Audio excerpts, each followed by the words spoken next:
Mr. Speaker, good afternoon. I rise to move the second reading of the bill shortly entitled the Civil Aviation Amendment No. 2 Bill 2021, which had its first reading in this Honourable House on the 30th of September 2021, and to commence the debate, Mr. Speaker, on this particular bill. Mr. Speaker, today marks the second time that we are amending the Civil Aviation Act this year. The first amendment sought to align our legislation with the International Civil Aviation Organization, ICAO, Annex 17. The purpose of the proposed amendment before the Honourable House today is to provide for matters related to ICAO's Annex 9, facilitation standards and recommended practices, otherwise known in the industry as SARPs, S-A-R-P-S. The ICAO, Mr. Speaker, is well known and, as we know, is a specialized agency of the United Nations. It is mandated to promote the safe and orderly development of international civil aviation throughout the world. It sets standards and regulations necessary for aviation safety, security, efficiency, capacity, and environmental protection, amongst other priorities. As I believe our public is aware, and certainly the House is aware, Mr. Speaker, global commercial air traffic plummeted since the first quarter of 2020 as a direct result of the COVID-19 pandemic, which spread like wildfire to all parts of the globe. Countries, including St. Kitts and Nevis, rushed to close their borders and restricted air travel to minimize the risks. Indeed, as the Honourable Prime Minister would have just briefly alluded to, short while ago, Mr. Speaker, our borders, in fact, were not reopened partially until October, I think it was, of last year. The ICAO has been proactive, and it has seized the opportunity to roll out a slew of training programs to assist states in enhancing their safety and security procedures. In Annex 9, it provides guidance specifically regarding facilitation of land-side formalities for the clearance of aircraft and passengers, goods, and mail. It offers a frame of reference for planners and managers of international airport operations, including government inspection agencies, airport authorities, and airline operators.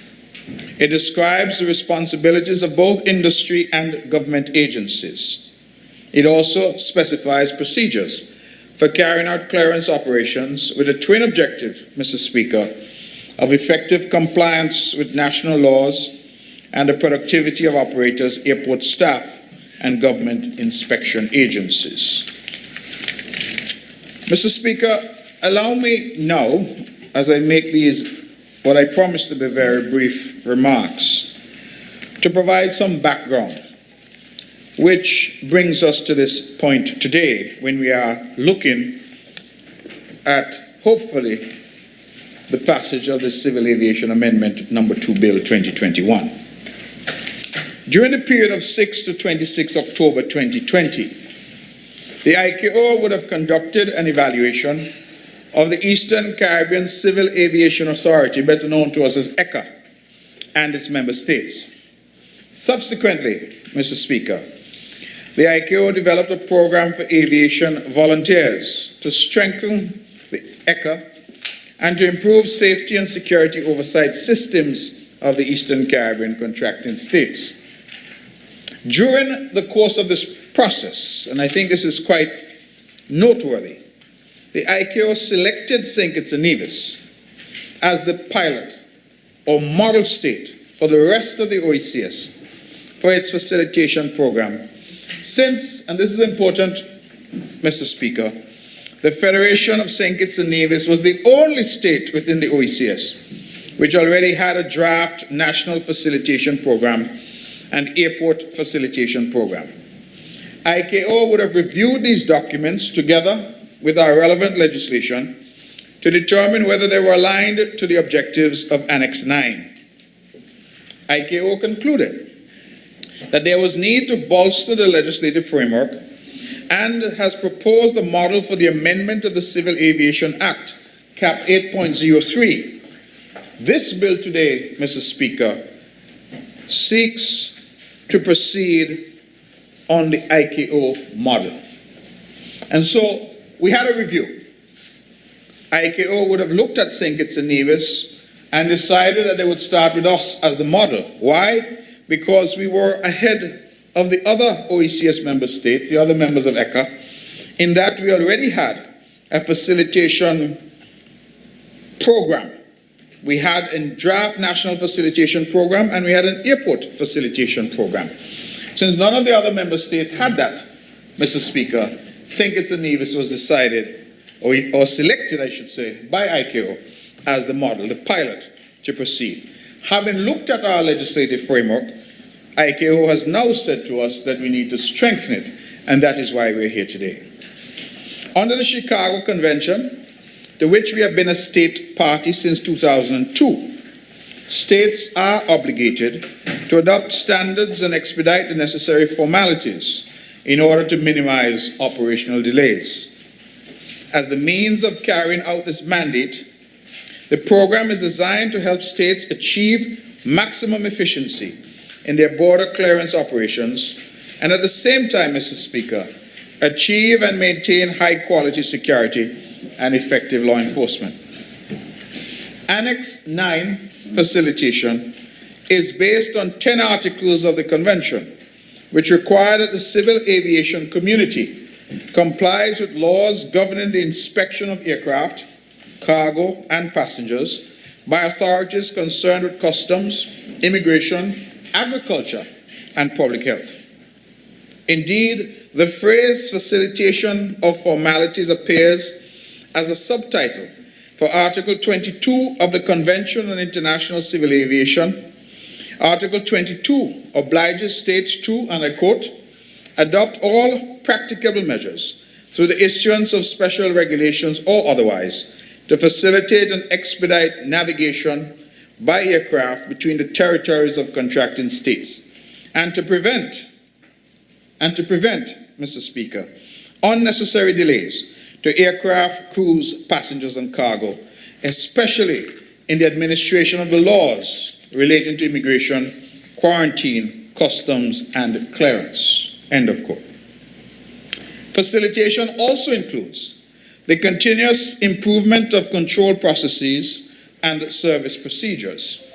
It requires a high degree of cooperation among the different sectors of the community: airline operators, service providers, airport authorities, inspection agencies, each of which has a responsibility to contribute to such improvements. Essentially, Mr. Speaker, ICAO expects and our international obligations require of us that various agencies here cooperate with each other: customs, immigration, inspection, agriculture, as the case may be. As the Federation now anticipates, Mr. Speaker, an increase in flights, passengers and cargo through our airports for the month of December and we hope continuing into the new year, this is therefore a most opportune time to enhance our legislative framework to ensure that we are at an internationally acceptable level, creating greater efficiency of service without compromising security. For this reason, Mr. Speaker, we have come today for this bill, shortly entitled the Civil Aviation Amendment No.2 Bill 2021, which is quite short. In fact, Mr. Speaker, it comprises a mere 6 paragraphs covering just 2 pages. And it is technical in nature. I don't think it is controversial. I don't think it ought to create undue prolixity in this debate. And it is my hope that we can dispense with this in very short order.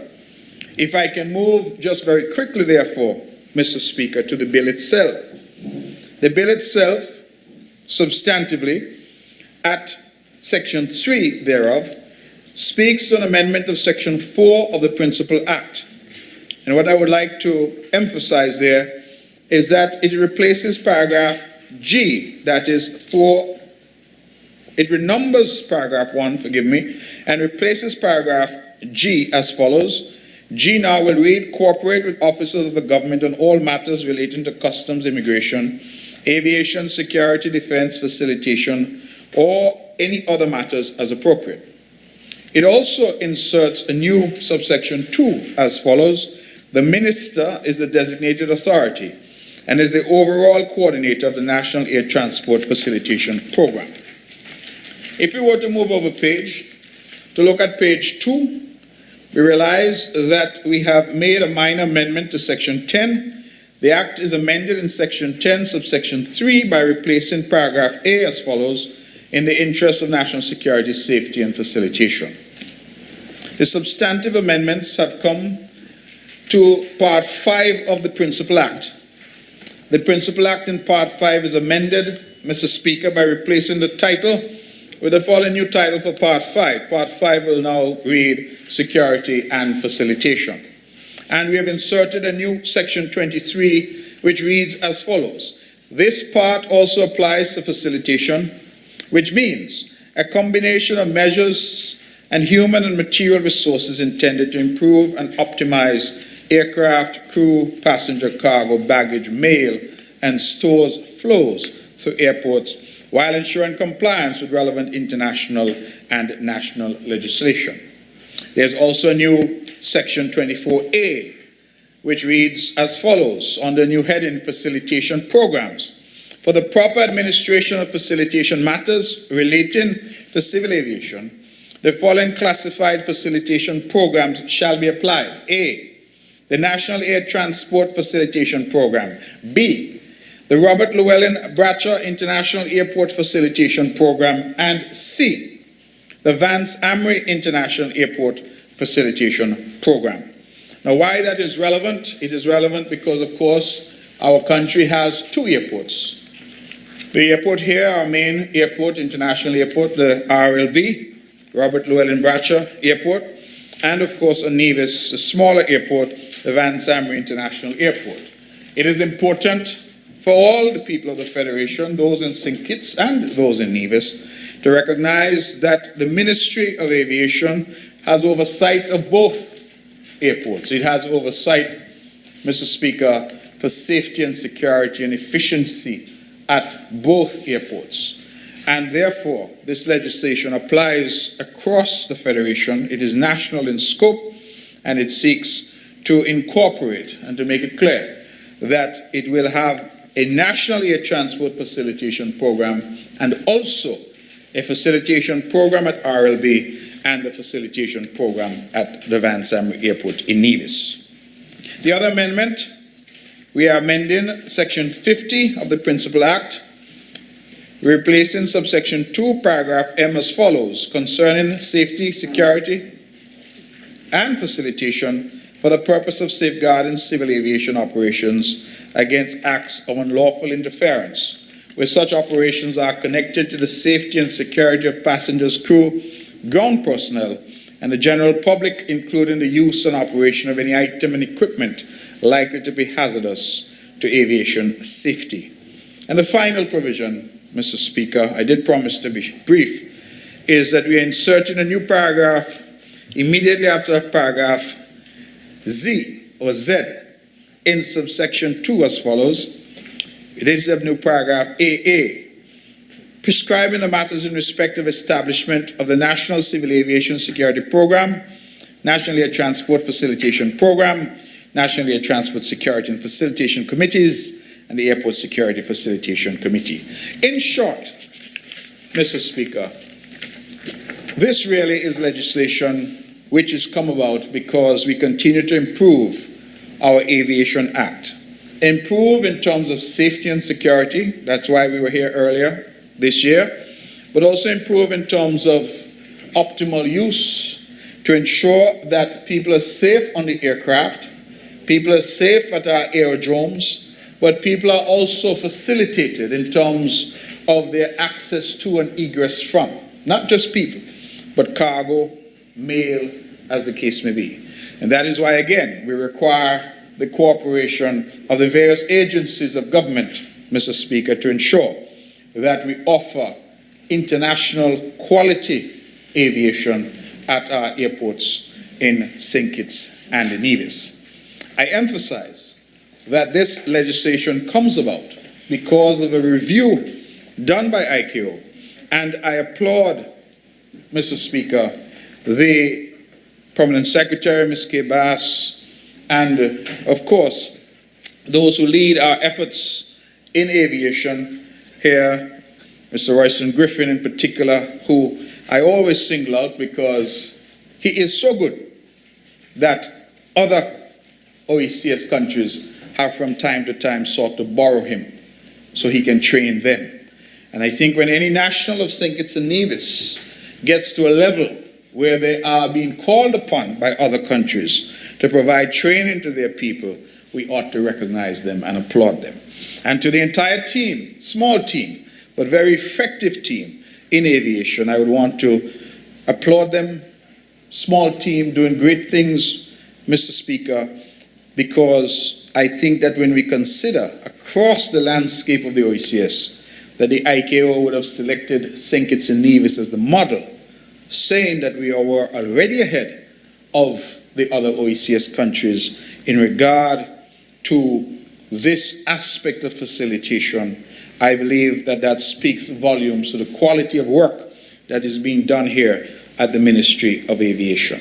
And so I will not add much more except, Mr. Speaker, to crave the support of my colleagues and of the Honourable House and hope that the Civil Aviation Amendment No. 2 Bill 2021 will have safe passage through this Honourable House. May it please you.